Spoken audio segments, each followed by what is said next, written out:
اصل قرآن کہاں ہے؟ ایک جگہ فرمایا بل ہوا قرآن مجید فی لوح محفوظ، لوح محفوظ میں ہے، اصل قرآن وہاں ہے۔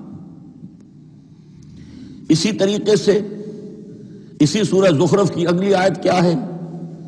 ہم نے اسے عربی قرآن بنا کر اتارا، لیکن اصل قرآن کیا ہے؟ وَإِنَّهُ فِي أُمِّ الْكِتَابِ لَدَيْنَا لَعَلِيٌّ حَكِيمٌ، حقیقت میں تو یہ ام الکتاب میں ہے جو ہمارے پاس ہے،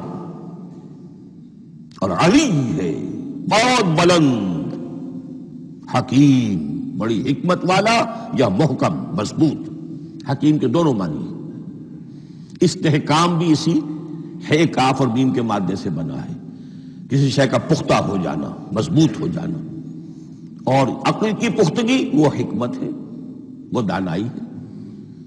اس اعتبار سے نوٹ کیجئے اصل قرآن کہاں ہے؟ لوح محفوظ میں۔ اصل قرآن کہاں ہے؟ ام الکتاب میں۔ اسی کو کہا گیا ہے ایک اور مقام پر فی صحف مکرمۃ مرفوعۃ مطہرۃ بأیدی سفرۃ کرام بررہ۔ یہ قرآن، اصل قرآن تو بڑے صحیفوں میں، ان صحیفوں میں ہے، ان صفحات میں ہے، ان اوراق میں ہے، جس کی شان کیا ہے؟ مکرمۃ، ان کی انتہائی تعظیم کی جاتی ہے، مطہرۃ، نہایت پاک صحیفے، فی صحف مکرمۃ، مرفوعۃ، بلند و بالا، مطہرۃ، بِأَيْدِي سَفَرَةٍ كِرَامٍ بَرَرَةٍ، ان فرشتوں کے ہاتھ میں جو بہت باعزت، بہت اونچے درجے کے، ان کے ہاتھوں میں ہے۔ وہ لوگ ہیں کہ جن کی تحویل میں ہے یہ کلام پاک، فی صحف مکرمۃ مرفوعۃ مطہرۃ بِأَيْدِي سَفَرَةٍ كِرَامٍ بَرَرَةٍ۔ اب اسی کو بیان کیا ہے سورہ واقعہ میں، فلا اقسم بمواقع النجوم، تو نہیں، میں قسم کھاتا ہوں ستاروں کے ڈوبنے کی جگہ کی۔ وَإِنَّهُ لَوْ تَعْلَمُونَ لَقَسَمٌ عَظِيمٌ، وَإِنَّهُ لَقَسَمٌ لَوْ تَعْلَمُونَ عَظِيمٌ، اور اگر تم جان سکتے تو یہ بہت بڑی قسم ہے جو ہم نے کھائی ہے، بہت بڑی گواہی ہے جو ہم نے پیش کی ہے۔ اب تدریجاً اس کا انکشاف ہو رہا ہے۔ یہ آج جو تصور ہے بلیک ہولز کا، اس سے کچھ اندازہ ہوتا ہے یہ ستارے کہاں ڈوب جاتے ہیں۔ بڑے بڑے ستارے نسیم منسیہ ہو جاتے ہیں، ستارے نہیں، پوری گیلیکسیز اس میں گم ہو جاتی ہیں، وہ مقبرے ہیں بڑی بڑی گیلیکسیز کے۔ فلا اقسم بمواقع النجوم وانه لقسم لو تعلمون عظیم انه لقرآن کریم، یہ قرآن ہے بہت باعزت، فی کتاب مکنون، اور یہ اس کتاب میں جو چھپی ہوئی ہے۔ یہ لؤلؤ مکنون کا لفظ آتا ہے قرآن مجید میں، جیسے موتی ہوتے ہیں انہیں چھپا کر رکھا جاتا ہے ڈبیوں میں، مخملی ڈبیوں کے اندر موتیوں کو، اسی طریقے سے فی کتاب مکنون، لا یمسہ الا المطہرون، وہ صحیفے بھی بہت مطہرہ تھے اور ان کو چھو نہیں سکتے مگر وہی جو انتہائی پاک ہیں، ملائکہ مقربین، جن کے قریب سے بھی ہو کر معصیت یا گناہ کا کوئی تصور تک نہیں گزر سکتا، وہ ہیں جو اس کو چھوتے ہیں، ان کے ہاتھوں میں ہے، ان کی تحویل میں ہے۔ یہ ہے وہ چیزیں کہ جس سے اندازہ ہوا کہ اصل قرآن کہاں ہے۔ یہ جو ہمارے پاس ہے در حقیقت یہ نقل مطابق اصل ہے، مصدقہ نقل ہے۔ اب اس میں آپ سے عرض کر دوں کہ ایک بہت خوبصورت بات ہمیں جو ملتی ہے، تورات میں جو استثناء، جو صفر استثناء ہے، ڈیوٹرانومی، اس کے 18ویں باب میں 18ویں اور 19ویں آیات جو ہیں اس میں ذکر موجود ہے، میں ان کے لیے انہی کے بھائیوں میں سے تیری مانند ایک نبی برپا کروں گا۔ اللہ تعالیٰ کلام فرما رہے ہیں یہاں حضرت موسیٰ علیہ السلام سے، آج بھی موجود ہے۔ اولڈ ٹیسٹمنٹ، ڈیوٹرانومی یا کتاب استثناء، سفر استثناء، اس کا 18واں باب، اس کی 18ویں اور 19ویں آیات جب چاہیں جا کر دیکھیں۔ میں ان کے لیے ان کے بھائیوں ہی میں سے تیری مانند ایک رسول اٹھاؤں گا، میں ان کے لیے انہی کے بھائیوں میں سے تیری مانند ایک نبی برپا کروں گا اور اپنا کلام اس کے منہ میں ڈالوں گا، اور جو کچھ میں اس سے کہوں گا وہی وہ ان سے کہے گا۔ یہ ہے جو پیشین گوئی ہے محمد الرسول اللہ صلی اللہ علیہ وسلم کی۔ اور یہاں وہ فرق واضح کر دیا گیا، اے موسیٰ تم سے تو یا تو ہم نے کلام کیا ہے یا تمہیں جو کتاب دی ہے وہ لکھی ہوئی دی ہے، لیکن جو نبی تیری ہی مانند میں برپا کروں گا۔ اب اس میں بھی نوٹ کرنے کی بات ہے کہ حضرت موسیٰ کے مشابہ نبی اکرم صلی اللہ علیہ وسلم کے سوا کوئی نبی نہیں۔ صاحب کتاب وہ بھی تھے، صاحب کتاب محمد بھی ہیں، صاحب امت وہ بھی تھے، اور صاحب امت محمد رسول اللہ تیری مانند۔ صاحب شریعت، حضرت عیسیٰ صاحب شریعت نہیں تھے، شریعت موسوی ہی کو نافذ کرنے کے لیے آئے تھے۔ ان کی حیثیت دین موسوی کے مجدد کی تھی، ویسے نبی تھے، اللہ کے فضل و کرم سے نبی تھے، اس میں کوئی شک نہیں، رسول تھے، لیکن یہ کہ ان کے کام کی نوعیت کیا تھی، اس لیے کہ کوئی نئی شریعت لے کر نہیں آئے۔ اب بھی انجیل میں الفاظ موجود ہیں، don't think I have come to destroy law, the Mosaic law جسے یہ کہتے ہیں، شریعت موسوی، وہ تم پر نافذ رہے گی، تم اس کی پابندی کرو گے، کیونکہ صاحب شریعت رسول یا موسیٰ یا محمد صلی اللہ علیہ وسلم علیہ الصلوۃ والسلام۔ تو میں ان کے بھائیوں میں سے، اب بھائی کون ہوں گے؟ ظاہر بات ہے بنی اسرائیل، ان کے کزنز کون ہیں؟ بنی اسماعیل۔ بنی اسرائیل تو جو بھی نبی ہے وہ انہی میں سے ہے، ان کے بھائیوں میں سے، تو بھائی تو ہوگا، ان کا کزن ہوگا، اب وہ کون ہے؟ بنی اسماعیل۔ تو ان کے بھائیوں میں سے گویا کہ غیر اسرائیلی جو ان کے قریب ترین قرابت دار ہوں گے وہ بنو اسماعیل ہیں۔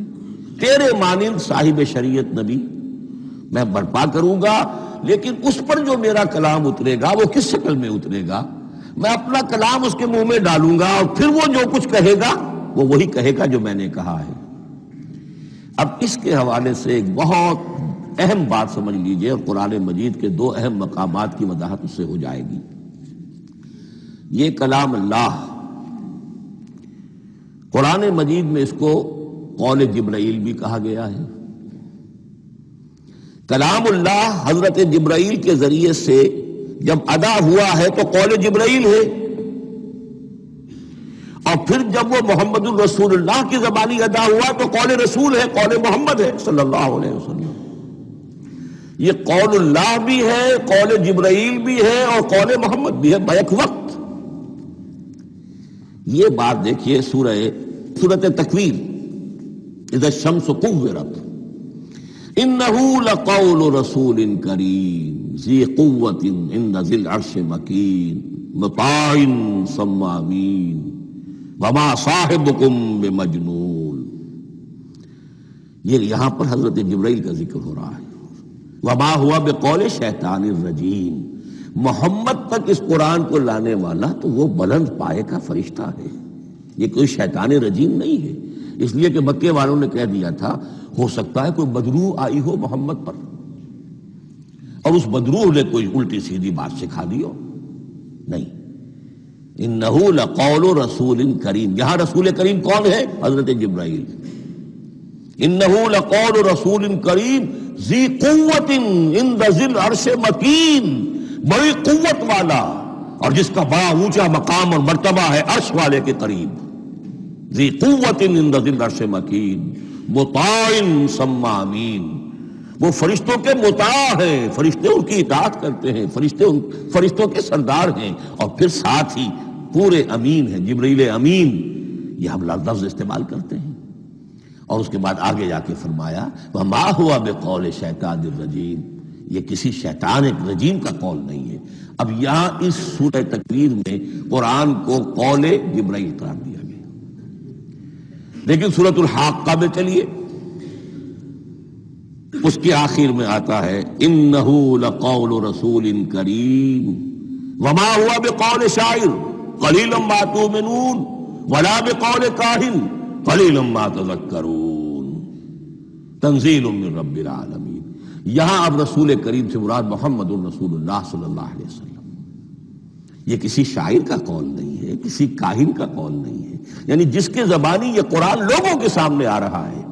جبرائیل کا قول ہو کر تو محمد پر نازل ہوا صلی اللہ علیہ وسلم، لیکن اب لوگوں کے سامنے وہ قول محمد بن کر آ رہا ہے۔ انہ لقول رسول کریم وما هو بقول شاعر قلیلا ما تؤمنون ولا بقول کاہن قلیلا ما تذکرون تنزیل من رب العالمین۔ تو قرآن مجید کلام اللہ ہے، پھر وہ قول جبرائیل بنا جب جبرائیل نے آ کر محمد کو سنایا، اور پھر وہ قول محمد بنا جب محمد کی زبان مبارک سے لوگوں نے اسے سنا، اہل عرب نے سنا، اور پھر وہ بات پھیلتی چلی گئی۔ اب آخری بحث اس موضوع پر جو ہے وہ یہ ہے، کلام الہی کی 3 صورتیں ہیں جو قرآن مجید میں سورہ شورى کی آیت نمبر 51 میں بیان ہوئی ہے۔ وَمَا كَانَ لِبَشَرٍ أَن يُكَلِّمَهُ اللَّهُ، کسی بشر، کسی انسان کی یہ حیثیت نہیں ہے، مقام نہیں ہے کہ اللہ اس سے کلام کرے۔ یہ نہیں کہا کہ اللہ کے لیے ممکن نہیں ہے، نہیں، اللہ کے لیے تو ہر شے ممکن ہے، لیکن کسی بشر کا یہ مقام نہیں ہے کہ اللہ اس سے کلام کرے۔ مخلوق ہے، بشر ہے۔ مَا كَانَ لِبَشَرٍ أَن يُكَلِّمَهُ اللَّهُ إِلَّا اب 3 شکلیں آئیں، إِلَّا وَحْيًا أَوْ مِن وَرَاءِ حِجَابٍ أَوْ يُرْسِلَ رَسُولًا فَيُوحِيَ بِإِذْنِهِ مَا يَشَاءُ إِنَّهُ عَلِيٌّ حَكِيمٌ۔ 3 صورتیں ہیں کلام الہی کی۔ یا تو براہ راست اللہ وحی کرتا ہے بغیر کسی فرشتے کی درمیان میں ذریعہ بنائے ہوئے، اسی کا نام الہام ہے، اسی کا نام تحدیث ہے۔ یہ غیر نبی کے ساتھ بھی ہوتا ہے۔ حضور نے فرمایا ہر نبی کی امت میں محدث ہوتے تھے جن سے اللہ کلام کرتا تھا، اور میری امت کا محدث عمر رضی اللہ تعالی عنہ۔ محدث نہیں، محدث کے معنی ہے علم حدیث کا ماہر۔ امام بخاری محدث ہے، امام مسلم محدث ہے۔ محدث تحدیث سے مفعول بنا، جس سے بات کی جاتی ہے، محدث۔ اللہ بات کرتا ہے، اللہ دل میں ڈال دیتا ہے، القاء ہو جاتا ہے، الہام ہو جاتا ہے، کوئی فرشتہ درمیان میں نہیں، براہ راست۔ دوسری شکل کلام کی کیا ہے؟ او من ورائے حجاب، یہ ہمارے علم کی حد تک صرف حضرت موسیٰ علیہ السلام کی شان ہے، استثنائی شان ہے۔ وَكَلَّمَ اللَّهُ مُوسَىٰ تَكْلِيمًا، اور موسیٰ کے ساتھ تو اللہ نے کلام فرمایا جیسے کہ کلام کیا جاتا ہے۔ فرق کیا تھا؟ من ورائے حجاب، پردہ تھا، دیکھ نہیں سکتے تھے، تبھی تو ان کی وہ آتش شوق بھڑکی تھی۔ کیا قیامت ہے کہ چلمن سے لگے بیٹھے ہیں، صاف چھپتے بھی نہیں، سامنے آتے بھی نہیں، کلام بھی فرما رہے ہیں، لیکن یہ کہ بات مجھے دیدار عطا کرنے کے لیے تیار نہیں، رب ارنی انظر الیک۔